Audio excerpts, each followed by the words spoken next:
इस वीडियो में मैं एक्सप्लेन करने वाला हूँ बैटलफील्ड के आने वाले न्यू एपिसोड की नोवेल को। तो जैसा कि आपने लास्ट ऑफिशियल एपिसोड के अंदर देखा था, जाओ जुआन ने जियान को बचा लिया था और उसे लेकर आ जाते अपने टूम के अंदर और उसे सबसे पहले पूछते जाओ क्लैन की कंडीशन के बारे में। तो जियान सब कुछ बता देता जाओ क्लैन के बारे में और साथ ही उनसे ये भी पूछता कि मेरे पास कोई भी ब्लड लाइन नहीं है, मगर फिर मैं जाओ क्लैन के क्लैन टैटू को अपेयर कर पाता हूँ। तो जाओ जुआन उसे बताते कि हमारे क्लैन टैटू को अपेयर करने के लिए कोई ब्लड लाइन की जरूरत नहीं पड़ती है कि असलियत, लेकिन अगर तुम्हें उसकी ट्रू स्ट्रेंथ को अनलिस्ट करना है तो फिर तुम्हें ब्लड लाइन की जरूरत पड़ेगी। लेकिन तुम चिंता मत करो, मेरे पास कुछ ब्लड लाइन है जो कि मैं तुम्हें दूंगा। और फिर इसी के साथ सीन कट हो जाता है और फिर जाओ जुआन जियान को लेकर आ जाते हैं एक दूसरी जगह पे जहाँ पर बीच में छोटी सी लेक बनी हुई होती है। और फिर जाओ जुआन जियान को बताते हैं कि मैं काफी लंबे टाइम से इसी दिन का इंतजार कर रहा था कि मैं अपने जाओ क्लैन की ब्लड लाइन किसी को दूं। और फिर वहां से चले जाते हैं उस छोटी सी लेक के सेंटर में और वहाँ पे जैसे ही अपना कदम रखते जो आसपास का पानी होता है वो बहुत ही फास्ट तरीके से मूव करने लगता है। और फिर उसके बाद जाओ जुआन अपने हाथ को बस थोड़ा सा मूव करते जिस वजह से उनकी बॉडी के अंदर से काफी सारे रेड कलर के थ्रेड बाहर निकलने लगते जो जाके सीधा मिक्स हो जाते हैं उस लेक के पानी के अंदर। और इसी टाइम जियान देखता है कि जो लेक का पानी वो बहुत ही फास्ट तरीके से अपने कलर को चेंज कर रहा है और कुछ ही पल के अंदर हो जाता है एकदम ब्लड रेड। इसी वजह से अगर कोई इसे पहली बार देखेगा तो इसे बिल्कुल भी नहीं पहचान पाएगा कि ये पानी या फिर खून है, क्योंकि वो देखने में एकदम पूरी तरीके से खून लग रहा था। और साथ ही साथ वहाँ पे जाओ जुआन की बॉडी के अंदर भी चेंजेस आ रहे थे, क्योंकि उनकी जो आंखें खून की तरह लाल होती हैं अब वो धीरे धीरे करके नॉर्मल हो रही होती हैं। और साथ ही साथ उनका जो ब्रूटल और दबदबा वाला ऑरा होता है वो भी थोड़ा सा कमजोर हो रहा होता है। ये देख के जियान को थोड़ी सी चिंता होने लगती है और वो कुछ बोल पाता उससे पहले जाओ जुआन बोलते हैं, मैं इस हेवनली टूम के अंदर हजारों सालों से भटक रहा हूँ और इंतजार कर रहा था जाओ क्लैन के एक मेंबर का, क्योंकि मैंने काफी सारी दाव स्किल और काफी सारी टेक्निकों की मदद से कुछ ब्लड लाइन को सेव कर रखा है और मैं उसे ये देना चाहता था जिससे जाओ क्लैन के अंदर फिर से एक डूडी लाइन वाला बंदा पेयर हो और जो मैं करने में फेल हो गया वो उसे पूरा करे। और आज मुझे तुम्हें देखकर ऐसा लगता है कि तुम डेफिनेटली वो करोगे जो मैं नहीं कर पाया। वहीं पे जब जियान जाओ जुआन की इन सभी बातों को सुनता है तो वो अपने अंसेस्टर के दर्द को फील कर पा रहा था, जो कि भले ही देखने में एकदम माचो मैन लगते हैं और साथ ही उनकी पावर और उनका जो टैलेंट है वो बहुत ही ज्यादा खतरनाक है, मगर फिर भी उनके ऊपर एक बहुत ही बड़ा बर्डन है। और जब जियान ये सब सोच ही रहा होता है तभी जाओ जुआन उससे फिर से बोलते हैं, मेरे पोते के पोते इस ब्लड लाइन के अंदर मेरी कुछ एनर्जी भी है जो कि मैंने तब सेव की थी जब मैं जिंदा था। इसी वजह से मेरे पोते के पोते मैं अभी के लिए उम्मीद करता हूँ जो मैंने जाओ क्लैन को लेकर सपना देखा था तुम एक दिन उसे पूरा करोगे। और ये बोलने के बाद वो अपनी प्रोसेस को कंटिन्यू रखते जहाँ पर उनकी बॉडी में से रेड कलर के थ्रेड बाहर निकलते रहते जिस वजह से लेक का जो पानी होता है वो एकदम प्योर खून जैसा हो जाता और साथ ही उसके अंदर से एक बहुत ही पावरफुल ऑरा भी बाहर निकल रहा था जो कि सच में काफी ज्यादा स्ट्रॉन्ग था। और ये बात जियान भी सेंस कर पा रहा था कि वो ऑरा बहुत ही ज्यादा पावरफुल है, मगर उस ऑरे से जियान को कोई भी दिक्कत परेशानी नहीं होती है, बल्कि उसे ऐसा फील हो रहा था कि वो अभी के लिए उसकी बॉडी के साथ कनेक्ट होना चाह रहा है। इसी वजह से जियान की बॉडी के अंदर जो खून होता है वो काफी ज्यादा एक्साइटेड हो जाता है। और ये देख के जियान के चेहरे पे स्माइल आ जाती है और बोलते अच्छा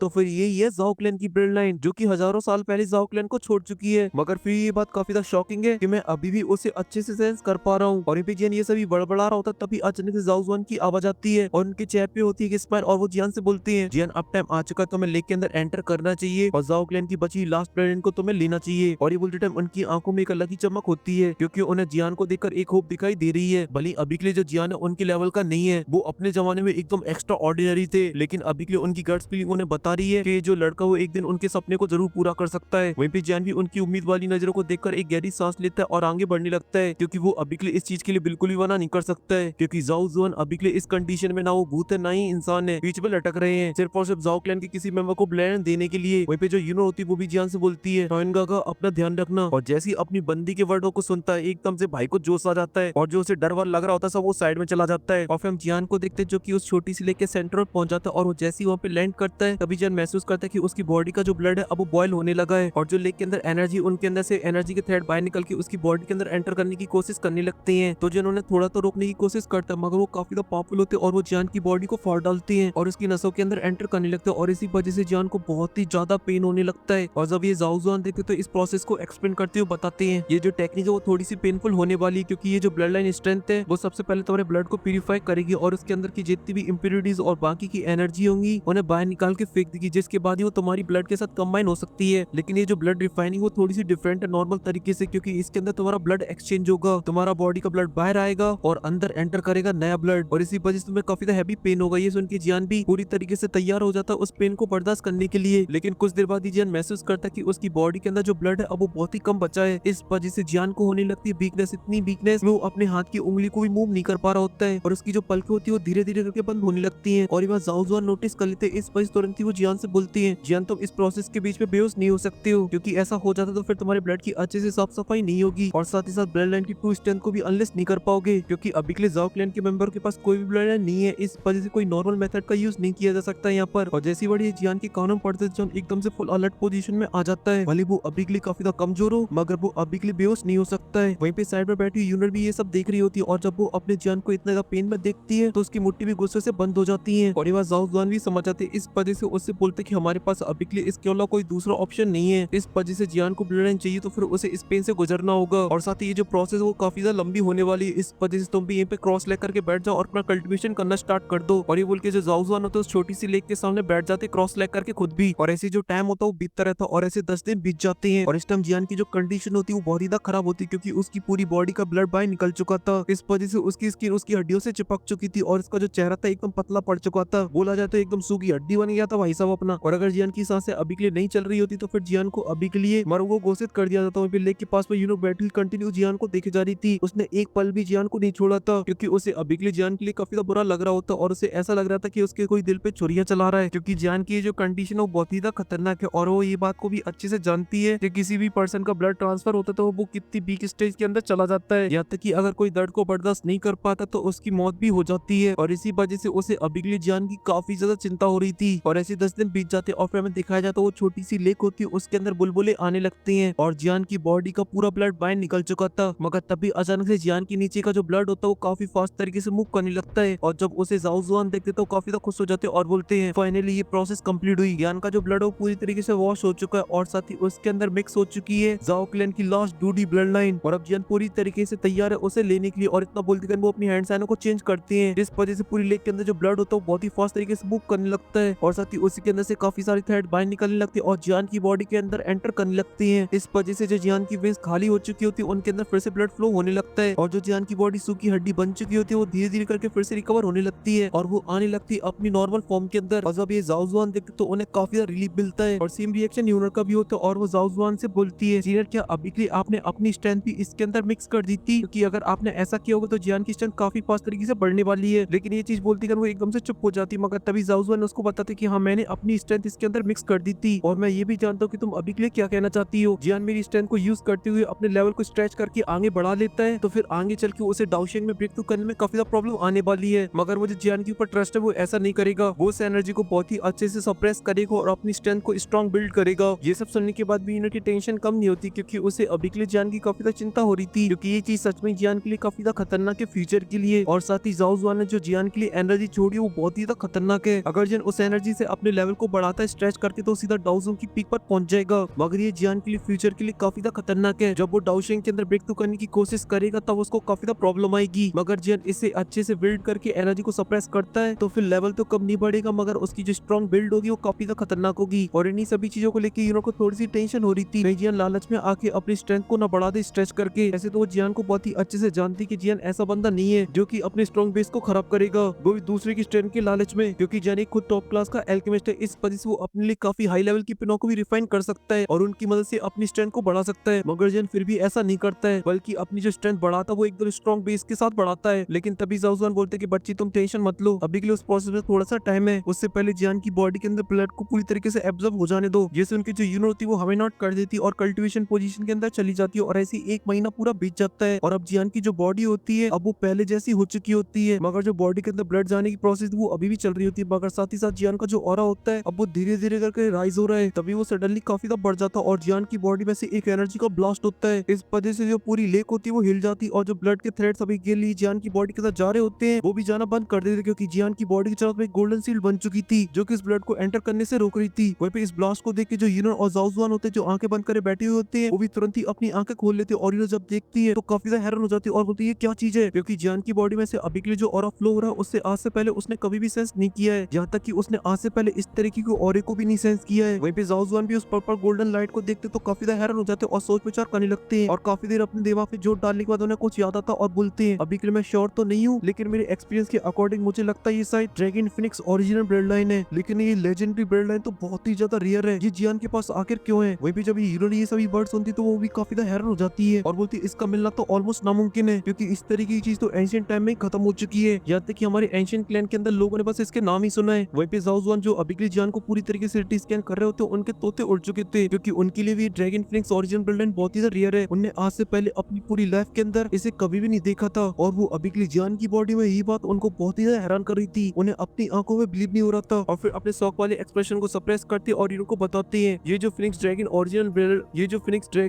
ब्लड लाइन है ये डूडी कॉन्टिनेंट के टॉप मैजिकल बीस्टों की फ्यूजन है, जहाँ पे एंशिएंट व्हाइट ड्रैगन और एंशिएंट फिनिक्स की ब्लड लाइन भी होती है। और फिर इसके बाद जो अपीयर होता है उसे बोला जा सकता है इस डूडी कॉन्टिनेंट की पीक। लेकिन इस तरीके का मैजिकल बीस्ट पूरी डूडी कॉन्टिनेंट की हिस्ट्री के अंदर कुछ ही बारी अपीयर हुए हैं, यहाँ तक कि मैंने अपनी हजारों साल की जिंदगी में आज से पहले नहीं देखा था। और ये सब सुन के तो और भी तो बहुत चक्की सी रह जाती है और बोलते इस तरीके का खतरनाक मैजिकल बीस्ट जिसे आपने नहीं देखा उसकी ब्लड लाइन जियान के पास क्या कर रही है। एंशिएंट व्हाइट ड्रैगन की ब्लड लाइन होती तो मैं समझ सकती थी कि जियान की दोस्त है जिया, जिससे वो जियान को मिल सकती है। अगर जिया ने जाके संबंध फिनिक्स ट्राइब से कब कर लिया, क्योंकि जो ओरिजिनल एंशिएंट फिनिक्स है वो काफी लंबे टाइम पहले पूरी तरीके से खत्म हो चुके हैं, बस बचे कुछ नमूने जो बस उनका नाम यूज कर रहे हैं। और ये पे जाओ जुआन भी बोलते कि मुझे भी अभी के लिए समझ में नहीं आ रहा है आखिर जियान के पास ये कहां से आई। मगर अभी के लिए दिक्कत की बात ये कि मैंने जियान की पूरी बॉडी की ब्लड को रिफाइन कर दिया है, अगर फिर भी जियान की बॉडी से बाइंड नहीं हो रही है। और इसने तब से कोई भी रिएक्शन इसलिए नहीं दिया क्योंकि जियान के पास कोई दूसरी ब्लड लाइन नहीं थी। मगर जैसी डूडी ब्लड लाइन जियान की बॉडी के अंदर एंटर करी तो ये ब्लड लाइन बढ़ गई और हमला कर दिया। और ये सब सुन के वो काफी परेशान हो जाती है और बोलती है इससे मेरे साइनगाओ को कोई प्रॉब्लम वगैरह तो नहीं है। ये सुन के जाओ जुआन बोलती कि प्रॉब्लम ही प्रॉब्लम है, क्योंकि ये जो ड्रैगन फिनिक्स ब्लड लाइन है वो जियान की बॉडी के अंदर जाओ क्लैन की ब्लड लाइन को मर्ज नहीं होने देगी। और अगर मैं फोर्सफुली मर्ज करने की कोशिश करता हूँ तो फिर दोनों के बीच में युद्ध छिड़ जाएगा, तो जियान की बॉडी को काफी हैवी नुकसान पहुंचेगा। और ये सब बताने के बाद जाओ जुआन भी काफी टेंशन में आ जाते हैं, क्योंकि अभी के लिए जो दोनों ब्लड लाइन वो काफी स्ट्रॉन्ग है, जहाँ पे जो ड्रैगन फिनिक्स ब्लड लाइन है वो भी एक ट्रू डूडी ब्लड लाइन है, जिसकी क्वांटिटी भले अभी के लिए जियान की बॉडी के अंदर काफी कम हो मगर खतरनाक उतनी ज्यादा है। और जब जाओ जुआन को टेंशन में देखी तो वो और ज्यादा परेशान होने लगती और बोलती है अब हमें क्या करना चाहिए। वहीं पे जाओ जुआन थोड़ी देर सोचते रहते और फिर उनकी नजर जाकर टिकती है यूनर की तरफ और बोलते कि मेरी बहू की बहू तुम मुझे ये बताइए क्या तुम मेरी मदद कर सकती हो, लेकिन वो चीज तुम्हारे लिए काफी खतरनाक होगी, इस वजह से सोच समझ के फैसला लेना, ये तुम्हारे जियान का सवाल है। ये सुन के यूनर एक पल की देरी नहीं करती और बोलती कि मैं अपने बंदे के लिए जान दे दूंगी, आप बस आदेश करिए मुझे क्या करना है। ये सुन के जाओ जुआन थोड़ी सी हिचकिचाते और बोलते कि मुझे अभी के लिए तुम्हारी ब्लड लाइन चाहिए, मतलब गू क्लैन की ब्लड लाइन। ये सुन के यूनर के एकदम से कान खड़े हो जाते और बोलते हैं। ये सुन के जाओ जुआन बोलते हाँ मुझे पता है दोनों क्लैन की ब्लड लाइन को आपस में मर्ज करना बहुत ही खतरनाक होता है और ऐसा करके मैं ऑलरेडी एक बार फेल हो चुका हूँ और इसी वजह से मुझे पता है कि आखिर गलती मैंने कहां पर की थी, क्योंकि जाओ क्लैन और गू क्लैन की जो ब्लड लाइन वो आपस में एक दूसरे के ऊपर टूट पड़ती है और ये सब होता है एक दूसरे को सुपीरियर दिखाने के चक्कर में। मगर अभी के लिए जो मैटर वो थोड़ा सा अलग है, अभी के लिए उन दोनों के सामने होगी ड्रैगन फिनिक्स ब्लड लाइन, इस वजह से ये दोनों आपस की दुश्मनी को भूलकर उसके ऊपर टूट पड़ेंगी और इन दोनों की कम्बाइंड स्ट्रेंथ की वजह से सप्रेस किया जा सकता है। वहीं पे ये सब सुन के जो यूनो होती है थोड़ी सी टेंशन में आ जाती है, क्योंकि ब्लड लाइन हर एक क्लैन के लिए बहुत ही इंपोर्टेंट और बहुत ही रेयर है, उसके साथ कोई भी क्लैन छेड़ाछाड़ी नहीं करना चाहता है और न ही किसी दूसरे क्लैन को देना चाहता है। और ऊपर से गू क्लैन और जाओ क्लैन की जो ब्लड लाइन है वो एक दूसरे के खिलाफ खड़ी रहती है, एकदम कट्टर दुश्मन, इस वजह से इन दोनों को आपस में मर्ज करना एक बहुत बड़ा टास्क है या फिर बोला जाए नामुमकिन है। वहीं पे जाओ जुआन भी जब यूनर की चुप्पी देखते तो वो समझ जाते कि अभी के लिए उसके दिमाग में क्या चल रहा है और वो बोलते कि मुझे पता है कि अभी की तुम क्या सोच रही हो, इन दोनों ब्लड लाइन को आपस में मर्ज करना मतलब पागल पालने वाले काम है ये, और ये पागलपन मैं ऑलरेडी पहले भी कर चुका हूँ जिससे मेरे लग चुके थे घोड़े। लेकिन दोस्तों एक बात नोटिस करने वाली, जाओ जुआन के पास गू क्लैन की ब्लड लाइन कहां से आई। अगर आपको ऐसा लग रहा है कि जाओ जुआन तो बदमाश आदमी है, किसी को दबोच लिया होगा और उससे छुड़ा दी होगी, तो ऐसा होने के जो चांसेस है वो 0/सन्नाटा है, क्योंकि जाओ क्लैन और गू क्लैन की जो रिश्ते वो इतने अच्छे नहीं होते अगर जाओ जुआन ने ऐसा कोई कांड किया होता तो। इसलिए मुझे तो दाल में कुछ काला लग रहा है, जाओ जुआन का कुछ बड़ा चक्कर वक्कर है और इस चक्कर वक्कर का ऑपरेशन अच्छे से मैं करूंगा तब जब मैं BTTS 2 के ऊपर वीडियो बनाऊंगा। और हाँ, इसका जो नेक्स्ट पार्ट वो आप लोग को देखने को मिलेगा मेरे सेकंड चैनल क्यूट लव फेलैंड पे, और अगर आप उसे जल्द से जल्द देखना चाहते हो इस वीडियो पे करा दीजिए 9 के लाइक और मैं मिलता हूँ आपसे नेक्स्ट वीडियो में, तब तक के लिए आप सभी को बहुत सारा प्यार।